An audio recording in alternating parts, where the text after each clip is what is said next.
What's going on, Mother Truckers? Welcome to Mother Trucker News. Email us at muthatruckernews@gmail.com. I've had probably over 100 truck drivers send me links to this, so I know it's very important. So I've been trying to find information about the I-95 Philadelphia bridge collapsing on the northbound. Closed 4 miles both north and south between Bridge Street and Academy Road. And a tanker with petroleum basically caught fire. And we have the governor actually giving a speech of what happened this morning. Good afternoon. I'm Governor Josh Shapiro. And this morning, according to first responders here in Philadelphia and the Pennsylvania State Police, at approximately 6:20 a.m., a vehicle fire underneath I-95 behind me here caused a portion of the highway above to collapse. At least one vehicle is still trapped underneath the collapsed roadway. Preliminary reports indicate that a commercial truck carrying a petroleum-based product was the source of the fire. Now, here's the thing. No one here is talking about if the truck driver is okay. I'm getting some segments saying that he is or she is, but nobody actually has detailed information about this. So I'll update you guys about that as soon as possible. But it looks like the tanker is still under the bridge, and that's the only vehicle that's under the debris. Now, here is a video showing a driver driving across the bridge before the collapse. High school, she went on to spend 2 years with the Harlem Globetrotters. These days, she's coaching at New Foundations Charter High School. Cable Deputies Matt Leon caught up with her. Basketball has been a part of Bria Young's life pretty much for as long as she can remember. I believe my first organized game of basketball happened at what's now known as Sherwood Recreation Center. It's in West Philadelphia, and I was introduced to the game. My father and my uncle used to play and would hoop it up. It was a 3-on-3. And so I'm just letting you guys know that thousands of drivers go through this I-95 every single day, and it's going to be closed for months. Let's get into the rest of what the governor is talking about, and I'll update you guys on what else is going on with this investigation. But this is a big deal. We're still working to identify any individual or individuals who may have been caught in the fire and the collapse. I was first briefed on this situation early this morning by my Chief of Staff, Dana Fritz, then by Pennsylvania Secretary of Transportation Mike Carroll, who you'll hear from in a moment, along with Pennsylvania State Police Commissioner Christopher Paris and the PEMA Director Randy Padfield. All three join me here today, and we've received regular updates throughout the day. Since the crash occurred this morning, the state police have been on the scene, assisting the Philadelphia police under the leadership of Commissioner Outlaw in diverting traffic off of I-95.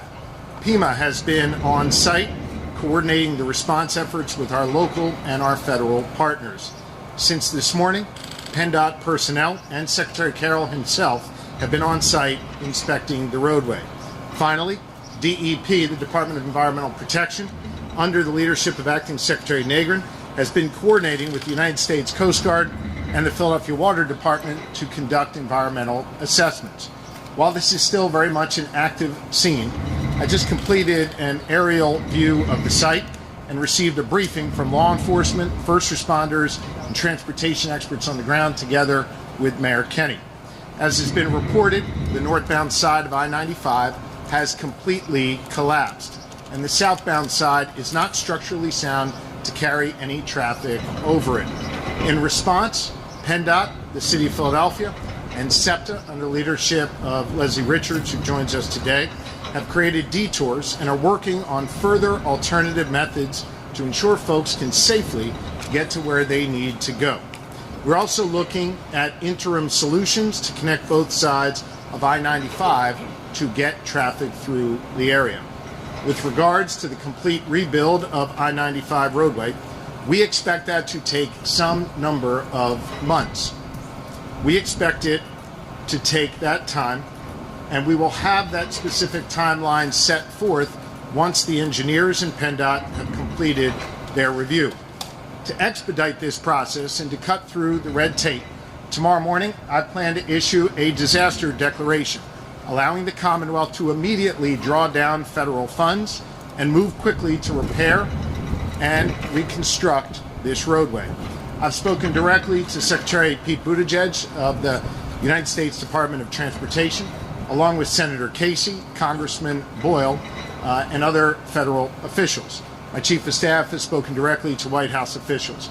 All of our federal partners have pledged a complete and total support and assistance as we create alternative routes and as we rebuild I-95. Secretary Buttigieg has assured me that there will be absolutely no delay in getting federal funds deployed to quickly help us rebuild this critical artery. I-95, of course, is a critical roadway. It supports our economy and plays an important role in folks' everyday lives. Our administration, together with the Kenney administration and all of our partners, are all hands on deck to repair this safely and as efficiently as possible. For those who need up-to-date information on detours, my administration has just set up a website, pa.gov/I-95 updates. You can go there for regular information. I want to thank our local, state, and federal partners, as well as our partners in New Jersey and Delaware, who together with our law enforcement and first responders and community leaders are all working together constructively and methodically to address this disaster. And with that, I'm going to introduce Mayor Kenney, followed by several other speakers, and I'll return to the podium for any questions that you may have. Mayor Kenney. Thank you, Governor. Thank you all for joining us for this update. As was just discussed this morning, a large fire under I-95 near the Cotman Avenue exit caused a portion of the highway to collapse. Right now, the fire is under control. Both city and state agencies are responding to address impacts to residents in the area and travelers affected by road closures and detours. At this time, we are advising residents to please avoid the area and plan for alternative routes of travel. In addition to road closures, we expect delays of trash collection and SEPTA bus routes in the area. We are not aware of any injuries or fatalities at this time, but we understand the situation remains fluid. I am grateful to our first responders for the dangerous, life-saving work that they do to keep residents and visitors safe. This is really where teamwork and quick thinking come into play, and I want to thank the Philadelphia Fire Department, the Philadelphia Police Department, the Office of Emergency Management, and other city, state, and local partners for your continued response to this incident, including Pennsylvania State Police and PEMA. And I also want to thank Governor Shapiro for being here with us for his support. Coordination between state and city agencies has been and will continue to be essential to our emergency response efforts. Additionally, repairing the damage caused by this incident in a timely manner will require a strong, coordinated effort between city, state, and federal agencies. And again, I want to thank, I had the opportunity this morning to speak with Secretary Buttigieg, who is closely monitoring the situation, and we appreciate the federal government's offer to support recovery and reconstruction. Also received calls from Senator Casey, Congressman Boyle on this issue. We will continue to provide updates to residents and visitors as they become available. I want to thank everyone for being here, and thanks for all their courageous efforts to respond to this. Now I'd like to call on Deputy Commissioner Thompson of the Philadelphia Fire Department for the Fire Department's update. Thank you, Mayor Kenney. As the mayor stated, the fire is under control, but the fire department continues to remain on scene just to make sure, as a precautionary measure, because of the large volume of product that was involved, we want to make sure that if the fire it restarts, that we are there to quickly respond and take care of that. So we do have resources. We have 2 engine companies as well as a medic unit on scene as precaution. In addition to that, we have the fire marshal's office and his staff. They are here to investigate, as we do with all fires. And we will continue to be here until this situation is fully mitigated. I'd like to thank all of our partners, the Philadelphia Police Department, PGW, the Water Department, for all of their assistance in helping to mitigate this disaster. Thank you. With that, I'd like to bring up Secretary Carroll. Commissioner, thank you. Good afternoon. The I-95 segment behind us carries roughly 160,000 vehicles per day. A very, very heavily traveled interstate, likely the busiest interstate in our Commonwealth. I would like to thank Governor Shapiro and the mayor for their wonderful leadership in directing and ensuring the speedy response to this catastrophe. PennDOT and our partners were on scene immediately, engaged a contractor that was nearby, and had equipment on scene within hours of the accident. We will continue that effort over the next 24 hours through the night to make sure that we have the collapse section removed as speedily as possible, and then advance efforts with respect to the replacement and repair going forward. It is our goal to be as quick in our response and our remediation of the challenges as we can. As was mentioned, there's a website that will direct folks to information on detours, and I encourage folks to look at those opportunities and information. The challenges will be real when it comes to traffic movements in the city as a result of this incident, but working with our partners in the Philadelphia Police Department and others, I'm confident that we will get past this in a way that recognizes the challenges before us. So I will now turn it over to Leslie Richards from SEPTA for commentary related to transit movements in the city.